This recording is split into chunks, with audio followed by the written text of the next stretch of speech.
ಇವತ್ತು Friday back to ನಾನು ವೀಡಿಯೋಸ್ನ ಸ್ಟಾರ್ಟ್ ಮಾಡ್ತಾ ಇದ್ದೀನಿ. ಸ್ವಲ್ಪ ನನ್ನ ಹೆಲ್ತ್ ಇಶ್ಯೂಸ್ ಆಗಿತ್ತು, ಸೊ ದಟ್ ನಾನು ವೀಡಿಯೋ ಮಾಡೋದನ್ನು ಸ್ಟಾಪ್ ಮಾಡಿದ್ದೆ ಯೂಟ್ಯೂಬ್ ಚಾನಲಲ್ಲಿ.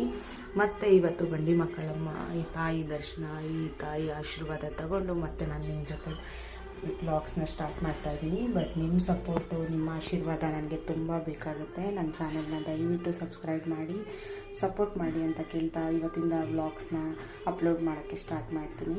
ಇವತ್ತು ಹೇಳ್ಬೇಕಂದ್ರೆ ಒಂಥರ ಪೀಸ್ಫುಲ್ ಡೇ ಅಂತಲೇ ಹೇಳ್ಬೋದು. ಫ್ರೈಡೇ ಅಂದರೆ ಸ್ಪೆಷಲಿ ನಂಗೆ ತುಂಬ ಇಷ್ಟ ಆಗುತ್ತೆ. ನಾನು ಬಂಡಿ ಮಕ್ಕಳಮ್ಮನ್ನ ತುಂಬ ನಂಬ್ತೀನಿ. ಆ ತಾಯಿ ನಿಜವಾಗ್ಲೂ ನನ್ನ ಅಮ್ಮನ ನಡುವೆ ತುಂಬ ಬಾಂಡಿಂಗ್ ಇದೆ.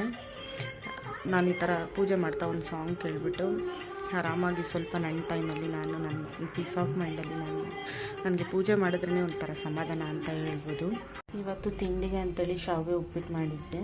ಶಾವಿಗೆ ಉಪ್ಪಿಟ್ಟು ಮತ್ತು ಊಟಕ್ಕೆ ಅಂತೇಳಿ ಬಸ್ಸಾರು ಬಂದು ಇದು ಎಲೆಕೋಸು ಬಸ್ಸಾರು, ಎಲೆಕೋಸು ಬೇಳೆ ಹಾಕಿ ಬಸ್ಸಾರು ಮಾಡ್ತಾರಲ್ಲ, ಬಸ್ಸಾರು ಮತ್ತು ಒಂದು ಮುದ್ದೆ ಸಹ ಇದೆ. ಮಧ್ಯಾಹ್ನ ಊಟಕ್ಕಾಗುತ್ತೆ.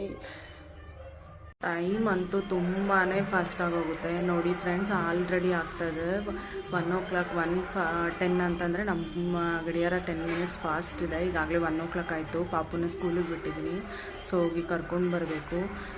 ಮಾರ್ನಿಂಗ್ ಅಂದರೆ ಎಷ್ಟು ಕೆಲಸ ಇರುತ್ತೆ ಯಪ್ಪ, ಎಷ್ಟು ಕೈಗಳಿದ್ರೂ ಸಾಕಾಗಲ್ಲ ಅನಿಸುತ್ತೆ. ತಿಂಡಿ, ಅಡುಗೆಗೆ, ಪೂಜೆ, ಮಗುನ ಕರ್ಕೊಂಡು ಬರೋದು ನಮಗೆ ಒಂದು ರೆಸ್ಪಾನ್ಸಿಬಿಲಿಟಿ ಡೇ ಅಂತಲೇ ಹೇಳ್ಬೋದು. ಡೇ ಶುರುವಾದಾಗಿಂದ ಹಿಡಿದು ಡೇ ಎಂಡ್ ಆಗೋವರೆಗೂ ಕೆಲಸ ಇದ್ದೇ ಇರುತ್ತೆ.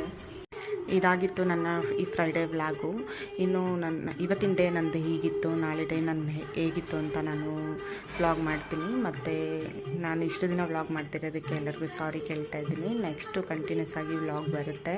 ನನಗೆ ದಯವಿಟ್ಟು ಸಪೋರ್ಟ್ ಮಾಡಿ ಅಂತ ಕೇಳ್ತಾ, ಎಲ್ಲರೂ ಹಾಯಾಗಿ ಆರಾಮಾಗಿ ಖುಷಿಯಾಗಿರಿ. ಮತ್ತು ಇವತ್ತಿನ ದಿನದಲ್ಲಿ ಸ್ಟ್ರೆಸ್ಸು ತುಂಬಾ ಜಾಸ್ತಿ ಆಗ್ತಾಯಿದೆ. ನಮಗೆ ಅಂತ ನಾವು ಟೈಮ್ ತೊಗೋಬೇಕು. ಆ ಟೈಮ್ನ ನೀವು ಫ್ರೀ ಮಾಡಿಕೊಂಡು ಆರಾಮಾಗಿ ಒಂದು ವಾಕ್ ಹೋಗೋದಾಗಲಿ, ಏನಾದರೂ ಒಂದು ಮಾಡಿ ಲೈಫಲ್ಲಿ ಏನಾದರೂ ಒಂದು ಅಚೀವ್ಮೆಂಟ್ ಮಾಡೋಣ ಮತ್ತು ಎಲ್ಲರಿಗೂ ಒಳ್ಳೇದು ಮಾಡೋಣ ಅಂತ ಹೇಳ್ತಾ ಈ ಡೇನ ಮುಗಿಸ್ತಾ ಇದ್ದೀನಿ. Thank you for watching.